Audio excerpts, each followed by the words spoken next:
ഈശോയിൽ ഏറ്റവും സ്നേഹമുള്ളവരെ, ഒരു പുതിയ പഠന പരമ്പര നമ്മൾ ഇന്ന് ആരംഭിക്കുകയാണ്. മരണാനന്തര ജീവിതത്തെക്കുറിച്ചുള്ള കത്തോലിക്ക സഭയുടെ പ്രബോധനങ്ങളാണ് ഇതിൻ്റെ ഉള്ളടക്കം.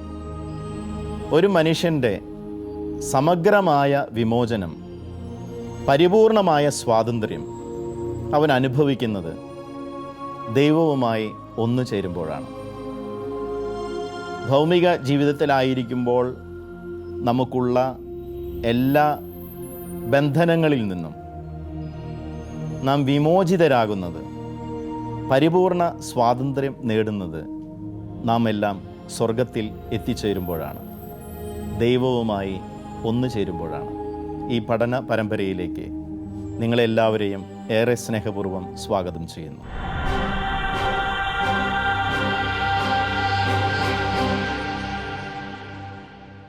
ക്രിസ്തീയ വിശ്വാസം അനുസരിച്ച് മരണം എന്താണെന്ന് അല്പസമയം വിചിന്തനം ചെയ്യാനാണ് നമ്മൾ ആഗ്രഹിക്കുന്നത്. മരണം എന്താണെന്ന് നിർവചിക്കുക എളുപ്പമുള്ള കാര്യമല്ല. വ്യത്യസ്ത വീക്ഷണകോണുകളിലൂടെ വ്യത്യസ്ത രീതിയിൽ മരണത്തെ മനസ്സിലാക്കാൻ സാധിക്കും.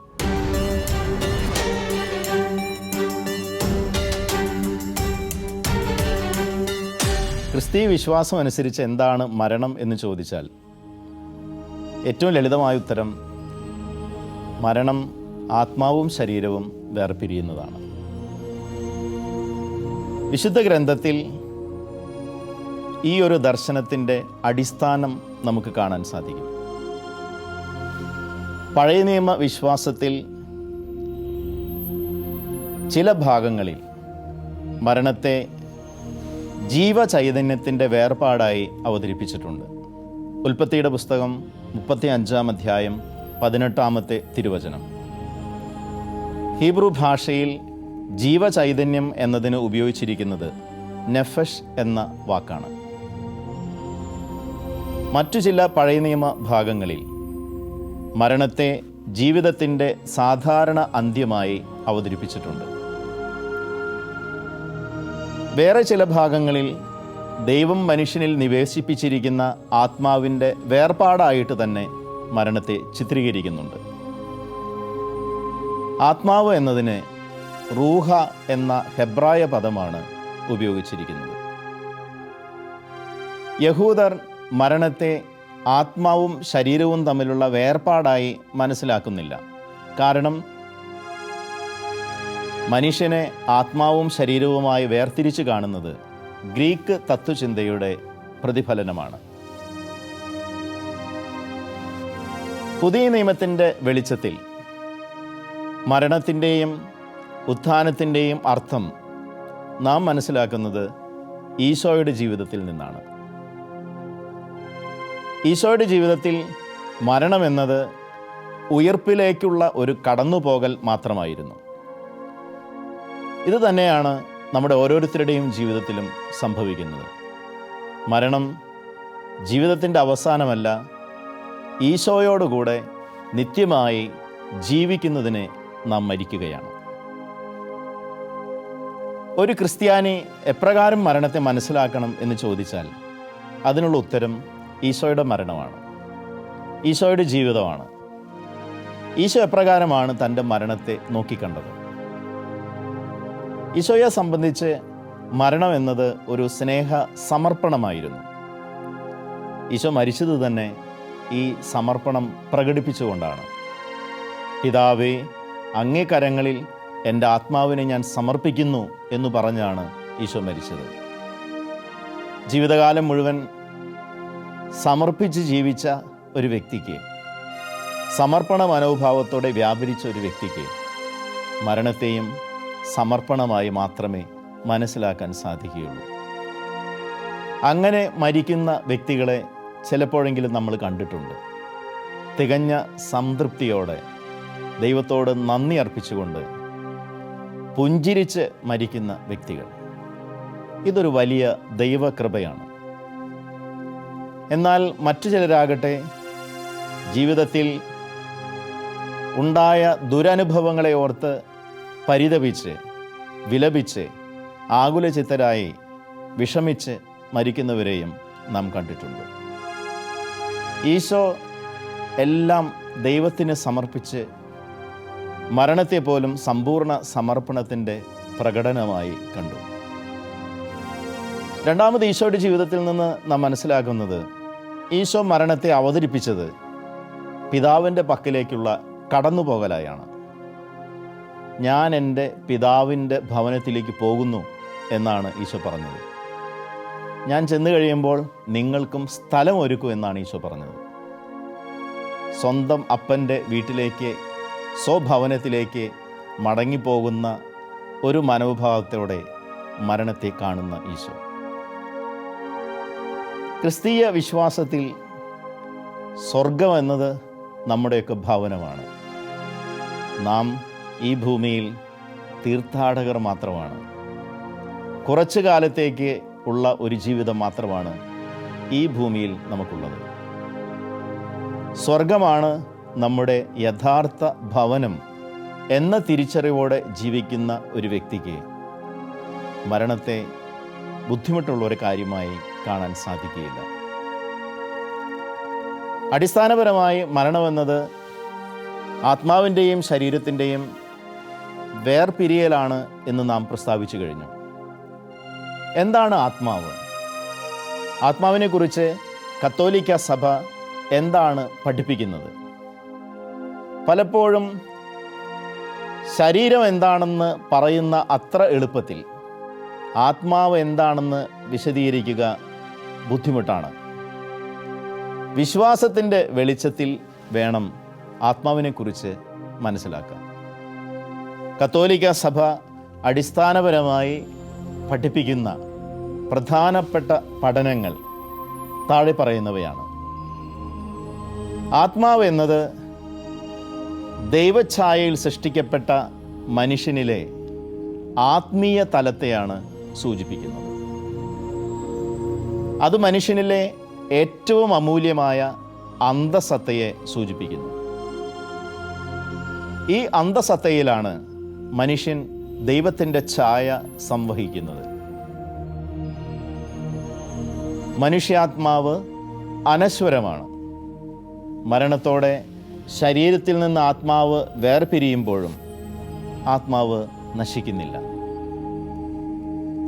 ഈശോയുടെ മഹത്വപൂർണമായ രണ്ടാമത്തെ ആഗമനത്തിൽ നമ്മളെല്ലാം ശരീരങ്ങളോടുകൂടെ ഉയർത്തെഴുന്നേൽക്കും. ഈ ഉത്ഥാനത്തിൽ ആത്മാവ് ശരീരവുമായി വീണ്ടും സംയോജിക്കും. കത്തോലിക്ക സഭയുടെ മതബോധന ഗ്രന്ഥം 362 മുതൽ 366 വരെയുള്ള ഖണ്ഡികകളിൽ ഇപ്രകാരമാണ് ആത്മാവിനെ കുറിച്ച് പഠിപ്പിക്കുന്നത്. ഒരു വ്യക്തി മരിച്ചാൽ ആ വ്യക്തിയുടെ ആത്മാവ് എവിടെ പോകും? വ്യത്യസ്തങ്ങളായ അഭിപ്രായങ്ങൾ ഇക്കാര്യത്തെക്കുറിച്ച് നാം കേട്ടിട്ടുണ്ട്. ചിലർ പറയും ആത്മാവ് എവിടേക്കും പോകുന്നില്ല, ആത്മാവ് ഇവിടെ തന്നെ കറങ്ങി തിരിഞ്ഞ് നടപ്പുണ്ട്. മറ്റു ചിലർ പറയും ആത്മാവ് മറ്റു വ്യക്തികളിൽ ആവസിക്കുന്നുണ്ട്. വേറെ ചിലർ അവതരിപ്പിക്കുന്നത് മരിച്ചവരുടെ ആത്മാക്കൾ നിദ്ര ചെയ്യുകയാണെന്നാണ്. ഇപ്രകാരം വൈവിധ്യങ്ങളായ ഉത്തരങ്ങൾ ഈ ചോദ്യത്തിനുണ്ടെങ്കിലും കത്തോലിക്ക സഭയ്ക്ക് കൃത്യമായ ഒരു ഉത്തരം ഇക്കാര്യത്തെക്കുറിച്ചുണ്ട്. കത്തോലിക്ക വിശ്വാസം അനുസരിച്ച് ഒരു വ്യക്തി മരിച്ചു കഴിഞ്ഞാൽ ഉടനെ തന്നെ നടക്കുന്ന വിധിയാണ് തനതുവിധി. ഓരോ ആത്മാവിൻ്റെയും തനതായ വിധി എന്ന അർത്ഥത്തിലാണ് ഇതിനെ തനതുവിധി എന്ന് വിശേഷിപ്പിക്കുന്നത്. തനതുവിധി അനുസരിച്ച് ഒരു വ്യക്തിയുടെ ആത്മാവ് ഒന്നുകിൽ സ്വർഗത്തിലേക്കോ, അല്ലെങ്കിൽ നരകത്തിലേക്കോ, അല്ലെങ്കിൽ ശുദ്ധീകരണ സ്ഥലത്തേക്കോ പോകുന്നു. പ്രകാരം 3 സാധ്യതകളാണുള്ളത്. ഒന്നുകിൽ സ്വർഗം, അല്ലെങ്കിൽ നരകം, അല്ലെങ്കിൽ ശുദ്ധീകരണ സ്ഥലം. അതുകൊണ്ട് തന്നെ കത്തോലിക്ക സഭയുടെ പ്രബോധനമനുസരിച്ച്, വിശ്വാസമനുസരിച്ച് മരിച്ചവരുടെ ആത്മാക്കൾ അലഞ്ഞു തിരിഞ്ഞ് നടക്കുന്നില്ല, ആരിലും ആവസിക്കുന്നില്ല, അവർ നിദ്ര ചെയ്യുകയല്ല, മറിച്ച് 3 സാധ്യതകളാണ്. സ്വർഗത്തിലോ, നരകത്തിലോ, അതുമല്ലെങ്കിൽ ശുദ്ധീകരണ സ്ഥലത്തോ ആണ്. ശുദ്ധീകരണ സ്ഥലത്തുള്ള ആത്മാക്കൾ വിശുദ്ധീകരണത്തിന് ശേഷം സ്വർഗത്തിലേക്ക് പോകും എന്ന കാര്യം തീർച്ചയാണ്. അതുകൊണ്ട് തന്നെ ഈ കാലഘട്ടത്തിൽ മരിച്ചവരുടെ ആത്മാക്കളെക്കുറിച്ച് പറയുന്ന തെറ്റായ പഠനങ്ങളെക്കുറിച്ച്, വ്യത്യസ്തങ്ങളായ വ്യാഖ്യാനങ്ങളെക്കുറിച്ച് കത്തോലിക്കരായ നമ്മൾ, വിശ്വാസികളായ നമ്മൾ ആശങ്കപ്പെടേണ്ട കാര്യമില്ല.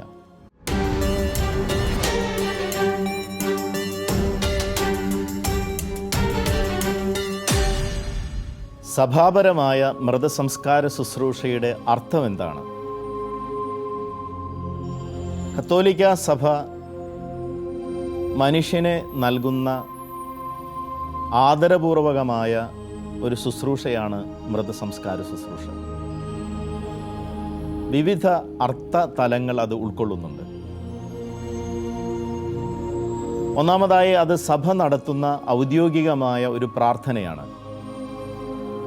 മരണമടഞ്ഞുപോയ വ്യക്തിയുടെ ആത്മാവിന് വേണ്ടി, ആത്മശാന്തിക്ക് വേണ്ടി തിരുസഭ നടത്തുന്ന പ്രാർത്ഥന. രണ്ടാമത്, ആ പ്രാർത്ഥനകൾ വിശകലനം ചെയ്യുമ്പോൾ സഭയുടെ അടിസ്ഥാന വിശ്വാസ സത്യങ്ങൾ, മരണാനന്തര ജീവിതത്തെക്കുറിച്ചുള്ള വിശ്വാസ പ്രബോധനങ്ങൾ നമുക്കതിൽ കാണാൻ സാധിക്കും. മരിച്ചവരുടെ പുനരുത്ഥാനത്തിലുള്ള വിശ്വാസം പരസ്യമായി പ്രഘോഷിക്കുന്ന പ്രാർത്ഥനാ ഭാഗങ്ങൾ ഈ മൃതസംസ്കാര ശുശ്രൂഷയിലുണ്ട്. ഉദാഹരണമായി, കല്ലറ വെഞ്ചരിക്കുന്നതിന് മുമ്പ് കാർമ്മികൻ ചൊല്ലുന്ന പ്രാർത്ഥന ഇപ്രകാരമാണ്: നിന്റെ ദിവ്യപുത്രൻ്റെ രണ്ടാമത്തെ ആഗമനം വരെ വിശ്രമം കൊള്ളേണ്ട ഈ കബറിടം നീ പൗത്രീകരിക്കണമേ. ഈ പ്രാർത്ഥനയിൽ നിന്ന് വ്യക്തമാണ്, ദിവ്യപുത്രൻ്റെ രണ്ടാമത്തെ ആഗമനത്തിൽ എല്ലാവരും ശരീരങ്ങളോടുകൂടെ ഉയർത്തെഴുന്നേൽക്കും എന്നത്. മരിച്ചവരുടെ പുനരുത്ഥാനത്തിലുള്ള വിശ്വാസം പ്രകടിപ്പിക്കുന്നത് പോലെ തന്നെ ജീവിച്ചിരിക്കുന്ന വ്യക്തികൾക്ക് നൽകുന്ന സഭാപരമായ പ്രബോധനം കൂടി ഇത് ഉൾക്കൊള്ളുന്നുണ്ട്. മരണത്തിന് നാം എല്ലാവരും ഒരുങ്ങണമെന്നും പ്രാർത്ഥിക്കണമെന്നും നന്മരണത്തിന് വേണ്ടി പ്രാർത്ഥിക്കണമെന്നും ഈ സഭാ ശുശ്രൂഷ നമ്മെ ഓർമ്മിപ്പിക്കുന്നു. അതുകൊണ്ട് തന്നെ അർത്ഥപൂർണമായ മൃതസംസ്കാര ശുശ്രൂഷയിൽ താൽപ്പര്യപൂർവം പങ്കുകൊള്ളുന്ന ഒരു വ്യക്തിക്ക് അത് ജീവിത നവീകരണത്തിന് വരെ പ്രേരകമായി തീർന്നേക്കാം. മൃതസംസ്കാര ശുശ്രൂഷ മരണമടഞ്ഞുപോയ ആ വ്യക്തിയുടെ കുടുംബാംഗങ്ങൾക്ക് നൽകുന്ന സമാശ്വാസം അത്ര ചെറുതല്ല. ദുഃഖിച്ചിരിക്കുന്ന ആ കുടുംബാംഗങ്ങളോടൊപ്പം സഭയുടെ ഔദ്യോഗിക ശുശ്രൂഷ നിർവഹിക്കുന്ന വൈദികനും മറ്റ് സഭാവിശ്വാസികളും സംബന്ധിക്കുമ്പോൾ, ആ ദുഃഖത്തിൽ പങ്കുചേരുമ്പോൾ അത് ആ കുടുംബത്തിന് നൽകുന്ന ആശ്വാസം വളരെ വലുതാണ്. ഒപ്പം തന്നെ മരിച്ചവരെ ഓർക്കുവാനും അവർക്ക് വേണ്ടി പ്രാർത്ഥിക്കുവാനും വിശ്വാസികളായി നമുക്ക് കടമയുണ്ടെന്ന കാര്യം ഈ മൃതസംസ്കാര ശുശ്രൂഷ നമ്മെ പഠിപ്പിക്കുന്നുണ്ട്.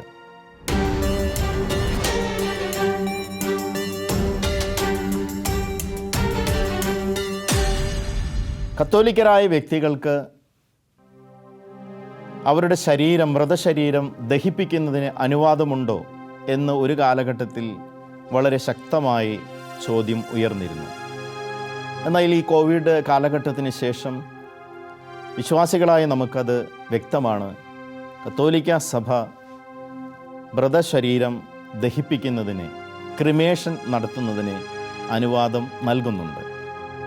എന്നാൽ സഭയുടെ എപ്പോഴും മുൻഗണന അത് മൃതസംസ്കാരം നടത്തുന്നതിനാണ്, ദഹിപ്പിക്കുന്നതിനല്ല. അതിൻ്റെ കാരണം അത് യഹൂദ പാരമ്പര്യമാണ്. ഈശോയെ മൃതസംസ്കാര ശുശ്രൂഷ നടത്തുകയാണ് ചെയ്തത്, ദഹിപ്പിക്കുകയല്ല. ആദിമ നൂറ്റാണ്ട് മുതൽ സഭയുടെ പാരമ്പര്യം അതാണ്. കൂടാതെ മരിച്ചവരുടെ പുനരുത്ഥാനത്തിലുള്ള നമ്മുടെ വിശ്വാസം കൂടുതൽ സ്പഷ്ടമായി അവതരിപ്പിക്കുന്നതിന് മൃതസംസ്കാര ശുശ്രൂഷ തന്നെയാണ് കൂടുതൽ നല്ലത് എന്ന ചിന്ത സഭയ്ക്കുണ്ട് എന്ന് കരുതി ഇതുപോലുള്ള പ്രത്യേക അവസരങ്ങളിൽ മൃതശരീരം ദഹിപ്പിക്കുന്നതിന് കത്തോലിക്ക സഭ ഒരിക്കലും എതിരല്ല. അജപാലനപരമായ മറ്റ് പല കാരണങ്ങളാലും മൃതശരീരം ദഹിപ്പിക്കുന്ന ശുശ്രൂഷകൾ വിദേശത്ത്, പ്രത്യേകിച്ച് യൂറോപ്യൻ രാജ്യങ്ങളിൽ സഭ അനുവദിക്കുന്നുണ്ട്, അനുവർത്തിക്കുന്നുണ്ട്. തനത് വിധി എന്നതിന് വിശുദ്ധ ഗ്രന്ഥത്തിൽ എന്തെങ്കിലും അടിസ്ഥാനമുണ്ടോ? കുറേയേറെ മനുഷ്യർ തനത് വിധി ഇല്ല എന്ന് പഠിപ്പിക്കുന്നവരാണ്. ഈ കാലഘട്ടത്തിലും അങ്ങനെയുള്ളവരെ നമുക്ക് കാണാൻ സാധിക്കും. തനത് വിധി ഇല്ല എന്ന് പറയുന്നവരും പഠിപ്പിക്കുന്നവരും. വിശുദ്ധ ഗ്രന്ഥത്തിൽ വിധിയെക്കുറിച്ച് ഇപ്രകാരമാണ് പ്രസ്താവിക്കുന്നത്. ഹെബ്രായർക്കുള്ള ലേഖനം 9-ാം അധ്യായം 27 മുതൽ 28 വരെയുള്ള തിരുവചനങ്ങൾ. മനുഷ്യൻ ഒരു പ്രാവശ്യം മരിക്കണം, അതിനുശേഷം വിധി എന്ന് നിശ്ചയിക്കപ്പെട്ടിരിക്കുന്നു. മരണശേഷമുള്ള ഈ വിധിയെയാണ് തനതു വിധി എന്ന് കത്തോലിക്ക സഭ പഠിപ്പിക്കുന്നത്. പുതിയ നിയമത്തിൽ തനത് വിധി ഉണ്ട് എന്നതിന് സൂചനകൾ നൽകുന്ന മറ്റ് വചനഭാഗങ്ങളുമുണ്ട്. ധനവാന്റെയും ലാസറിൻ്റെയും ഉപമയിൽ തനത് വിധിയെക്കുറിച്ചുള്ള സൂചനകൾ കണ്ടെത്താൻ നമുക്ക് സാധിക്കും. ലാസറിൻ്റെയും ധനവാന്റെയും മരണശേഷം ഉടനെ തന്നെ സംഭവിക്കുന്ന അവസ്ഥയെക്കുറിച്ച് ഈശോ പറയുന്നുണ്ട്. കൂടാതെ ഈശോ തൻ്റെ മരണവേളയിൽ നല്ല കള്ളനോട് പറയുന്നത് ഇപ്രകാരമാണ്: നീ ഇന്ന് എന്നോടുകൂടെ പറുദീസയിലായിരിക്കുമെന്ന്. മരിച്ച ഉടനെ തന്നെ തനത് വിധി നടപ്പാകുമെന്നും പൊതുവിധി വരെ കാത്തിരിക്കേണ്ടതില്ലെന്നും ഈ വിശുദ്ധ ഗ്രന്ഥഭാഗങ്ങൾ നമ്മെ പഠിപ്പിക്കുന്നുണ്ട്. ഇതാണ് കത്തോലിക്ക സഭയുടെ പ്രബോധനവും. തനത് വിധി ഇല്ല എന്ന് പറയുന്നവർ പലപ്പോഴും ഈ വിശുദ്ധ ഗ്രന്ഥ അടിസ്ഥാനങ്ങളെ നിഷേധിക്കുകയാണ് ചെയ്യുന്നത്. സഭയിലെ ആദ്യത്തെ രക്തസാക്ഷിയായ വിശുദ്ധ സ്റ്റീഫൻ്റെ പ്രാർത്ഥനയിൽ തനത് വിധി ഉണ്ട് എന്ന് പ്രസ്താവിക്കുന്നുണ്ട്. അപ്പസ്തോല പ്രവർത്തനങ്ങൾ 7-ാം അധ്യായം 56-ാം തിരുവചനത്തിൽ നാം ഇപ്രകാരം വായിക്കുന്നു. വിശുദ്ധ സ്റ്റീഫൻ്റെ പ്രാർത്ഥനയാണത്. ഇതാ സ്വർഗം തുറന്നിരിക്കുന്നതും മനുഷ്യപുത്രൻ ദൈവത്തിൻ്റെ വലതുഭാഗത്ത് നിൽക്കുന്നതും ഞാൻ കാണുന്നു. വിശുദ്ധ സ്റ്റീഫൻ തൻ്റെ അവസാന പ്രാർത്ഥനയിൽ മരണാനന്തരം ഉടനെ തന്നെ ഈശോയുമായുള്ള കൂട്ടായ്മയിലായിരിക്കുമെന്നുള്ള പ്രത്യാശ പ്രകടിപ്പിക്കുന്നുണ്ട്. അപ്പസ്തോല പ്രവർത്തനങ്ങൾ 7-ാം അധ്യായം 59-ാമത്തെ തിരുവചനമാണത്.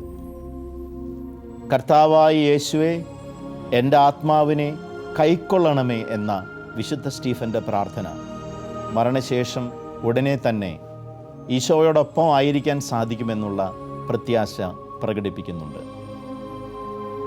വിശുദ്ധ പൗലോസ്ലീഹ കോറിന്തിലെ സഭാംഗങ്ങൾക്ക് എഴുതി. കോറിന്തൽ സഭയ്ക്ക് എഴുതിയ 2-ാം ലേഖനം 5-ാം അധ്യായം 8 മുതൽ 10 വരെയുള്ള തിരുവചനങ്ങൾ. അതിൻ്റെ പ്രസക്ത ഭാഗം ഇതാണ്: ശരീരത്തിൽ നിന്ന് അകന്നിരിക്കാനും കർത്താവിനോട് അടുത്തിരിക്കാനും ഞങ്ങൾ ആഗ്രഹിക്കുന്നു. ഈ വചനത്തിൽ നിന്ന് വ്യക്തമാണ്, മരണം കഴിഞ്ഞാൽ ഉടനെ തന്നെ ഈശോയോടൊപ്പമായിരിക്കാൻ സാധിക്കുമെന്ന വലിയ പ്രതീക്ഷ, വിശ്വാസം പൗലോസ്ലീഹായ്ക്ക് ഉണ്ടായിരുന്നുവെന്നത്. ഫിലിപ്പിയിലെ സഭയ്ക്ക് എഴുതിയ ലേഖനം 1-ാം അധ്യായം 23-ാമത്തെ തിരുവചനത്തിൽ പൗലോസ്ലീഹ ഇപ്രകാരം പ്രസ്താവിക്കുന്നു: മരിച്ച് ക്രിസ്തുവിനോടുകൂടെ ആയിരിക്കാനാണ് എൻ്റെ ആഗ്രഹം. മരിച്ച ഉടനെ തന്നെ ക്രിസ്തുവിനോടൊത്ത് ചേരാൻ സാധിക്കുമെന്ന് പൗലോസ്ലീഹ ഈ വചനഭാഗങ്ങളിലൂടെ വ്യക്തമാക്കുന്നുണ്ട്. എന്നാൽ സഭയുടെ ആരംഭകാലം മുതൽ തന്നെ തനത് വിധിയെ അംഗീകരിക്കാത്ത വ്യക്തികളും വിഭാഗങ്ങളും ഉണ്ടായിരുന്നു. സഭാപിതാക്കന്മാരുടെ കാലഘട്ടത്തിൽ ഹിപ്നോസൈക്കൈറ്റ്സ്, ത്നേറ്റോസൈക്കൈറ്റ്സ് എന്നീ പാഷണ്ഡ വിഭാഗങ്ങൾ ഇതിന് ഉദാഹരണങ്ങളാണ്. അവർ തനത് വിധി നിഷേധിച്ചവരാണ്. അവരുടെ വീക്ഷണത്തിൽ പൊതുവിധി വരെ മരിച്ചവരുടെ ആത്മാക്കൾ അബോധ നിദ്രയിലാണ്. ത്നേറ്റോസൈക്കൈറ്റ്സ് പഠിപ്പിക്കുന്നതനുസരിച്ച് ആത്മാക്കൾ അലഞ്ഞ് തിരിയുകയാണ്. ഇപ്രകാരം സഭയുടെ ആരംഭകാലഘട്ടം മുതൽ തന്നെ തനത് വിധിയെ അംഗീകരിക്കാത്തവരും അത് നിഷേധിച്ച് വ്യത്യസ്ത വ്യാഖ്യാനങ്ങൾ നൽകിയവരും ഉണ്ടായിട്ടുണ്ട്. മധ്യകാലഘട്ടത്തിൽ പ്രൊട്ടസ്റ്റന്റ് നേതാക്കൾ തനത് വിധി നിഷേധിച്ചവരാണ്.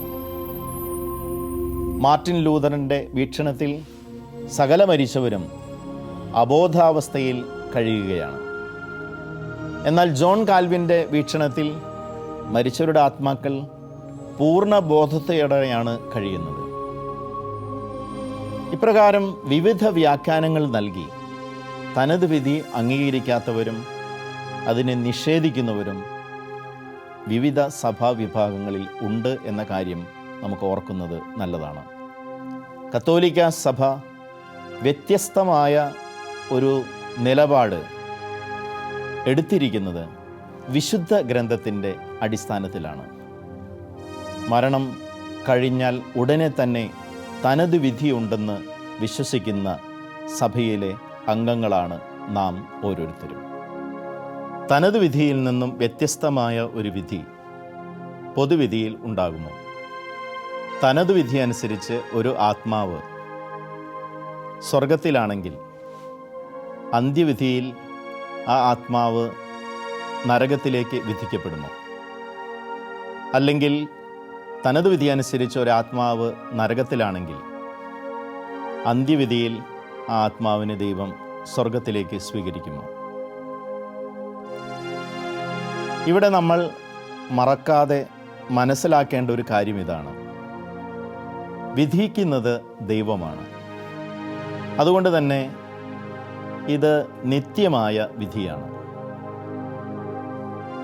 തനത് വിധി അനുസരിച്ച് ഉള്ള വിധി അത് സ്വർഗത്തിലാണെങ്കിൽ അന്ത്യവിധിയിലും പൊതുവിധിയിലും ആ ആത്മാവ് സ്വർഗത്തിലായിരിക്കും. തനത് വിധി അനുസരിച്ച് ഒരു വ്യക്തിയുടെ ആത്മാവ് നരകത്തിലാണെങ്കിൽ അന്ത്യവിധിയിലും അത് നരകത്തിൽ തന്നെയായിരിക്കും. ശുദ്ധീകരണ സ്ഥലത്തുള്ള ആത്മാക്കളുടെ കാര്യത്തിൽ വ്യത്യാസമുണ്ടെന്ന് നമുക്കറിയാം. കാരണം ശുദ്ധീകരണ സ്ഥലത്തുള്ള ആത്മാക്കൾ വിശുദ്ധീകരണത്തിന് ശേഷം എല്ലാവരും സ്വർഗത്തിലേക്ക് പോകും എന്ന കാര്യം ഉറപ്പാണ്. അതുകൊണ്ട് തന്നെ തനത് വിധിയിലുള്ള ഒരു വിധിക്ക് മാറ്റം സംഭവിക്കും എന്ന് പഠിപ്പിക്കുന്നത് കത്തോലിക്ക വിശ്വാസത്തിന് നിരക്കാത്ത കാര്യമാണ്. ഇപ്രകാരം പഠിപ്പിക്കുന്ന സെക്റ്റുകൾ ഇന്ന് ധാരാളമായിട്ടുണ്ട്. നരകത്തിലുള്ള ആത്മാക്കളോട് ദൈവം ക്ഷമിച്ച് അന്ത്യവിധിയിൽ അവർ സ്വർഗത്തിലേക്ക് സ്വീകരിക്കപ്പെടും എന്ന് പഠിപ്പിക്കുന്നവർ ധാരാളം ഇന്ന് നമുക്ക് കാണാൻ സാധിക്കും. കത്തോലിക്ക സഭയുടെ പ്രബോധനമനുസരിച്ച്, വിശ്വാസമനുസരിച്ച് തനത് വിധി മാറ്റം വരാത്ത വിധിയാണ്. അത് നിലനിൽക്കുന്ന വിധിയാണ്. ഇപ്രകാരം പ്രസ്താവിക്കുമ്പോൾ ചിലരെങ്കിലും ചോദിക്കാറുണ്ട്, അങ്ങനെയാണെങ്കിൽ പിന്നെ എന്തിനാണ് ഒരു പൊതുവിധിയുടെ ആവശ്യം? തനത് വിധി നിത്യമായുള്ള വിധിയാണെങ്കിൽ എന്തിനാണ് പൊതുവിധി അഥവാ അന്ത്യവിധി? വിധിക്ക് മാറ്റം വരുന്നില്ലെങ്കിലും 3 പ്രധാന വ്യത്യാസങ്ങൾ തനത് വിധിയും അന്ത്യവിധിയും തമ്മിൽ നമുക്ക് കാണാൻ സാധിക്കും. ഒന്നാമത്തേത്, തനത് വിധി അനുസരിച്ച് ദൈവം ഒരു വ്യക്തിയുടെ ആത്മാവിനെയാണ് വിധിക്കുന്നത്. എന്നാൽ അന്ത്യവിധിയിൽ ശരീരങ്ങളുടെ ഉയിർപ്പിന് ശേഷം ആത്മാവും ശരീരവും ഒന്നു ചേർന്നതിന് ശേഷമുള്ള സമ്പൂർണ്ണ മനുഷ്യനെയാണ്, പരിപൂർണ വ്യക്തിയെയാണ് ദൈവം വിധിക്കുന്നത്. രണ്ടാമതായി, തനത് വിധിയിൽ ഓരോ ആത്മാവിനെയുമാണ് വിധിക്കുന്നത്. മനുഷ്യവർഗം മുഴുവനെയുമല്ല. എന്നാൽ പൊതുവിധിയിൽ, അവസാന വിധിയിൽ ദൈവം വിധിക്കുന്നത് മനുഷ്യവർഗം മുഴുവനെയുമാണ്. മനുഷ്യനെ അവൻ്റെ സാമൂഹ്യ മാനത്തിൽ മനസ്സിലാക്കുകയും വിലയിരുത്തപ്പെടുകയും ചെയ്യുന്ന വിധിയാണ് അവസാന വിധി എന്നർത്ഥം. മൂന്നാമത്തെ വ്യത്യാസം, ഈ വിധിക്ക്, അവസാന വിധിക്ക് ഒരു പ്രാപഞ്ചിക മാനമുണ്ട്. നമ്മൾ വിശ്വസിക്കുന്നതനുസരിച്ച് ഈ സൃഷ്ടപ്രപഞ്ചം മുഴുവൻ മാറ്റത്തിന് വിധേയമാകും. മനുഷ്യൻ ജീവിക്കുന്ന ഈ പ്രപഞ്ചത്തിലാണ്.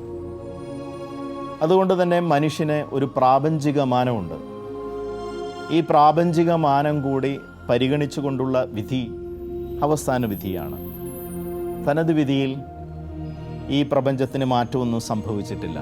ഓരോ വ്യക്തിയുടെ ആത്മാവിനെ ദൈവം വിധിക്കുന്നു, അത്രമാത്രം.